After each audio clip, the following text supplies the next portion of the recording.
Oke, salam sepak bola ya. Besok udah mulai Serie A lagi, dan ya bagi para pecinta Serie A ya mungkin bisa menyaksikan tim-tim kesayangannya ya yang udah mulai berlaga besok. Dan ya kita akan bahas secara review keseluruhan, recap gimana aja untuk tim-tim tradisional Serie A ya. Yang pertama kita mulai dari juara tahun lalu yaitu Inter Milan yang baru ibarat mulai musim dengan tulang punggung yang baru. Nah, kalau misalkan tahun lalu mereka dinakodai oleh Conte yang udah terbukti sukses untuk level domestik, dan tahun ini mereka dinakodai oleh Simone Inzaghi yang kalau gue bilang levelnya ya jauh lah kalau misalkan dibandingkan dengan Conte, karena kita bisa melihat aja dari sisi strategi aja Inzaghi membawa Lazio hanya 1-2 musim doang bisa bersaing di perebutan 4 besar, sisanya ya top 5 top 6 lah istilahnya. Cuman ibaratnya di Inter ini gue nggak melihat Inzaghi ini bisa mengatasi ruang ganti ya, karena Inter kita ketahui banyak juga pemain bintang yang masih bertahan. Yang di Inter ini kita bisa melihat mereka masih punya De Vrij, mereka masih punya Skriniar, dan walaupun mereka nggak kehilangan tulang punggung musim lalu, ada Lukaku dan si Hakimi, cuman penggantinya kalau gue bilang untuk level Serie A ya masih oke-oke aja. Cuman kalau misalkan mereka ingin bisa bersaing untuk level Eropa ya jauh lah istilahnya. Lu bisa melihat kualitasnya Dzeko di usia 35 tahun yang suruh lari aja juga udah susah kan level Eropa.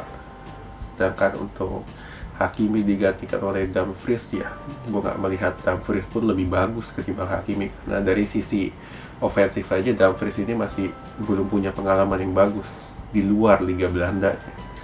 Nah, sedangkan di lini tengah Inter ini kan kedatangan Hakan Çalhanoğlu. Hakan ini kualitasnya kalau dibandingkan dengan Eriksen ya jauh banget. Eriksen udah terbukti sukses di Liga Inggris walaupun gak juara, tapi istilahnya dia bisa membantu bahu-membahu bersama Harry Kane membawa Spurs masuk ke final Liga Champions.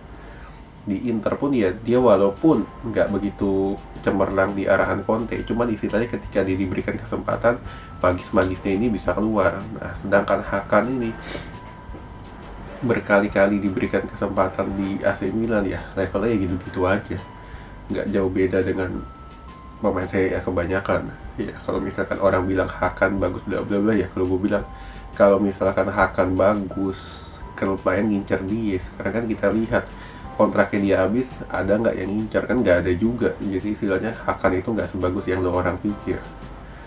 Nah, lalu gue prediksi untuk Inter ya, kalau misalkan Inter ini bisa juara untuk musim ini di Serie A ya, kalau ya gue bilang gue bisa angkat topi lah istilahnya, karena ya dengan skuad yang menurun dibandingkan musim lalu ditambah pelatih yang kalau gue bilang ya menurun juga, istilahnya Inter ini memulai musim baru dengan sebuah anggota baru dalam tanda kutip.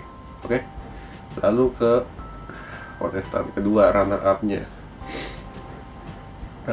kalau nggak salah musim lalu Atalanta ya. Atalanta ini kan masih bersama pelatih yang sama yaitu Gasperini, dan skuadnya pun nggak banyak berubah dibanding musim lalu. Nggak banyak berubah, cuman mereka kehilangan Cristiano Romero yang dipinjam oleh si Spurs di central back central itu. Sedangkan mereka pinjam Merih Demiral dari Juventus. Ya, Demiral kita ketahui formanya bersama Juventus pun ya angin-anginan. Kadang bagus, kadang jelek. Nah, sedangkan untuk si Romero ini lebih stabil, cuman istilahnya ya dia dapat kesempatan chance untuk bisa main di Liga Inggris ya dia ambil.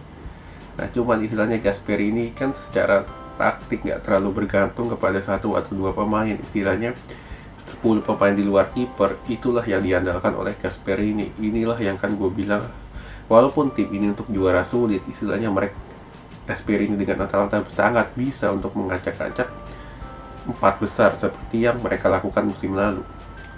Nah, lalu kita ke tim selanjutnya ada AC Milan. AC Milan kehilangan dua tulang punggung juga, yaitu ada si sambil gue buka, ada Donnarumma dan satu lagi tuh, ntar gue sambil lihat di transfer market. Ya, kehilangan Donnarumma dengan si Hakan tadi ke Inter, sama si Jens Peter Hauck yang tahun lalu ini cukup sering diandalkan oleh Stefano Pioli. Ketika Ibrahimovic cedera lalu Rafael Leo didorong ke depan, Jens Peter Hauck ini yang mengisi posisi dari Rafael Leo karena ya Samu Leo itu pemain yang hancur banget istilahnya. Dikasih berapa kali chance, 1000 chance cuma bisa cetak satu peluang. Si Samu itu gue bilang hancur banget mainnya.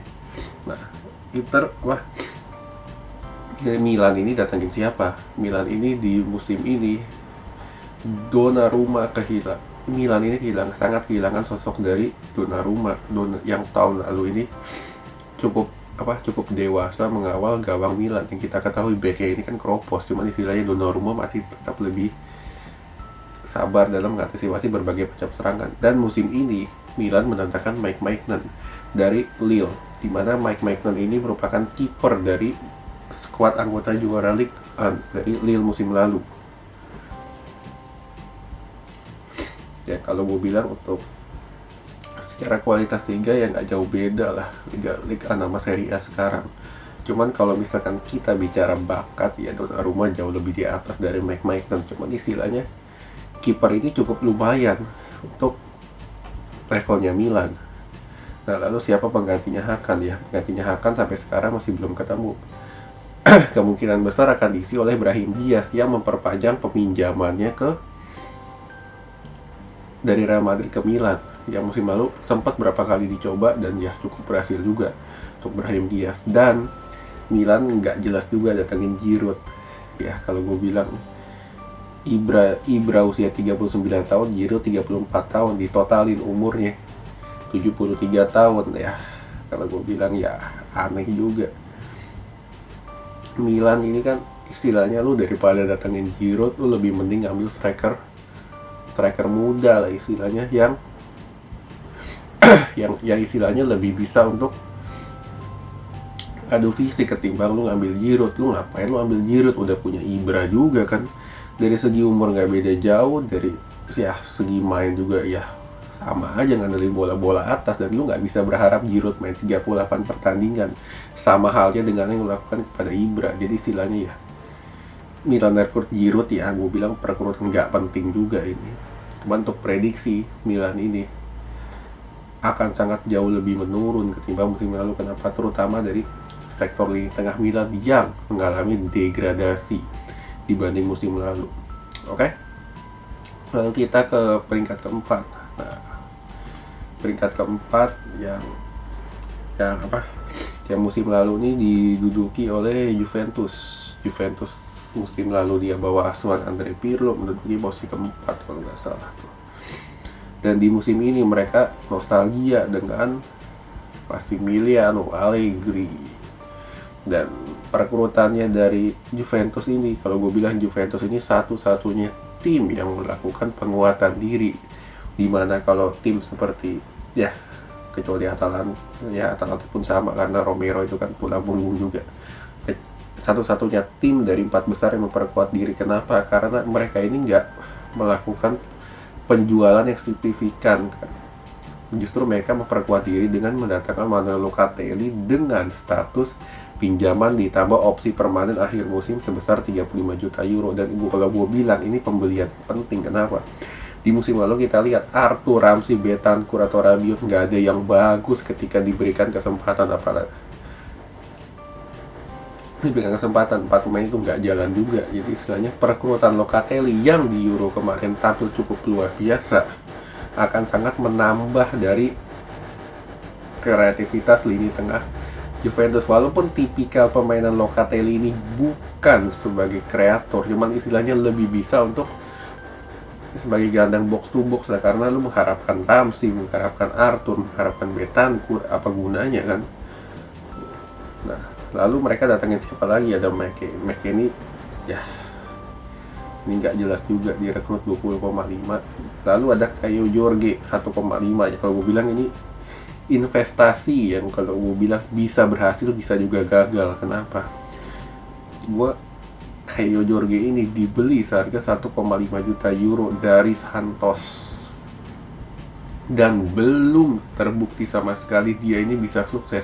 Beda hal kasusnya dengan Neymar waktu dibeli Barca dari Santos ya, kita udah kelihatan dia ini bisa beradaptasi. Sedangkan kayak Jorge ya, gue bilang kasusnya akan sama seperti Inter ngerekrut Gabriel Barbosa atau City ngerekrut Gapsus istilahnya ya, nggak akan jauh berbeda karena tipikal permainan Brasil ini kan lebih ke skill-skill individual. Beda halnya dengan Eropa yang lebih mengandalkan tactical ya, walaupun Allegri nggak terlalu tactical juga, cuman istilahnya lu akan sangat sulit lah, apalagi dulu masih punya Ronaldo sebagai striker ya, ujung-ujungnya kayak Jorge cadangan juga kalau nggak dipinjemin ya. Kalau investasi akan gagal kalau gue bilang untuk kayak Jorge ini, kecuali dia diberikan kesempatan untuk berduet, karena Morata ini berkali-kali diberikan kesempatan berduet dengan Ronaldo ya gitu-gitu aja juga mainnya.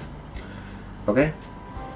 Lalu yang terakhir top 5 kita bahas Romanisti nih, banyak kan penggemar di Indonesia romansa tahun 2000-an awal tuh. AS Roma yang baru mengganti pelatihnya dari musim lalu, ada kalau nggak salah si Francisco atau siapa, dan tahun ini digantikan oleh The Special One nih. Kalau gue bilang udah bukan Special One lagi, Jose Mourinho didatengin ke AS Roma. Dan perekrutannya Roma ini kalau gue bilang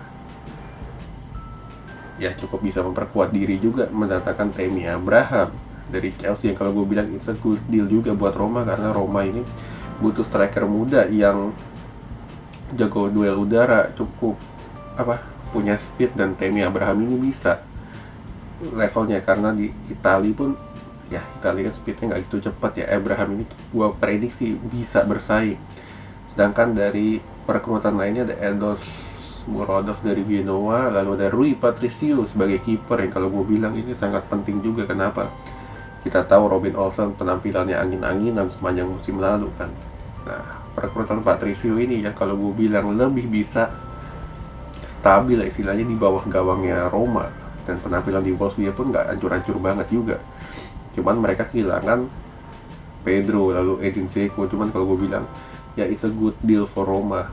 Mereka kehilangan Edin Dzeko yang udah tua banget, kalau gue bilang permainannya gue udah menurun.